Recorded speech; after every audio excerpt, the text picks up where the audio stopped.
स्वतंत्रता संग्राम के लिए जो एक नंबर के देशभक्त थे वो तो फांसी के तख्ते पर लटका दिए गए। बात सच्ची है, मार दिए गए, पिंजरा खोल में बंद कर दिए गए, वो तो रहे ही नहीं। बेहद त्याग के बाद उनको स्वर्ग का सुख मिला होगा, लेकिन लोक में तो कोई उनके परिवार को रोटी देने वाले नहीं मिले। नाम क्या लूँ आप जानते हैं, नाम ही ले लूँ, भगत सिंह इत्यादि की बात। स्वार्थी राजनेताओं ने एक दिन पहले उनको फांसी की सज़ा दिलवा दी। अंग्रेज तो उनको फांसी की सज़ा देने के पक्ष में ही नहीं थे, और थे भी तो एक दिन पहले उनको फांसी की सज़ा दिलवा दी। एक नंबर के देशभक्त तो कोई देशभक्ति के लिए कुर्बानी करने वाले बंदे उसका भोक्ता बने ही नहीं।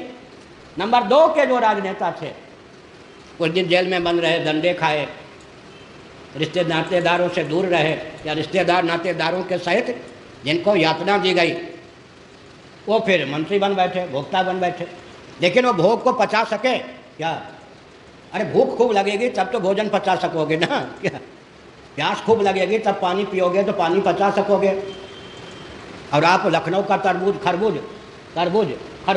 लखनऊ का खरबूज जानते हैं, जितनी लू चलती है उतना वो मीठा होता है। मुजफ्फरपुर बिहार में है, वहाँ की लीची जानते हैं, जितनी गर्मी होती है उतना उसमें मिठास होता है, वर्षा होते है उसमें कीड़े लग जाते हैं लीची में। जिन एक नंबर के बंदे तो मर गए, उन्होंने भोग के लिए कोई स्वतंत्रता संग्राम में अपने आप को आगे किया ही नहीं था। 2 नंबर के जो बंदे थे जो जेल में बंद रहे, वो जेल से छूटने के बाद देश के विभाजन की शर्त पर स्वतंत्रता स्वीकार करके, समझ गए, इतने स्वार्थी, देश के विभाजन की शर्त पर स्वतंत्रता स्वीकार करके भोक्ता बन गए। उनमें भी कुछ लोग भोक्ता नहीं बने, नाम नहीं लूँगा। मानद राशि केवल 200 रुपया लेते थे महीने राष्ट्रपति के पद पर रह करके, और राष्ट्रपति पद से उपराम होने के बाद भी जहाँ वो रखे गए वहाँ कमरे में शौचालय स्नान घर नहीं था, दूर था। उन्होंने कहा राष्ट्र की संपत्ति का उपयोग मैं कमरे में शौचालय बनाने के लिए नहीं करूँगा। ऐसे भी व्यक्ति रहे।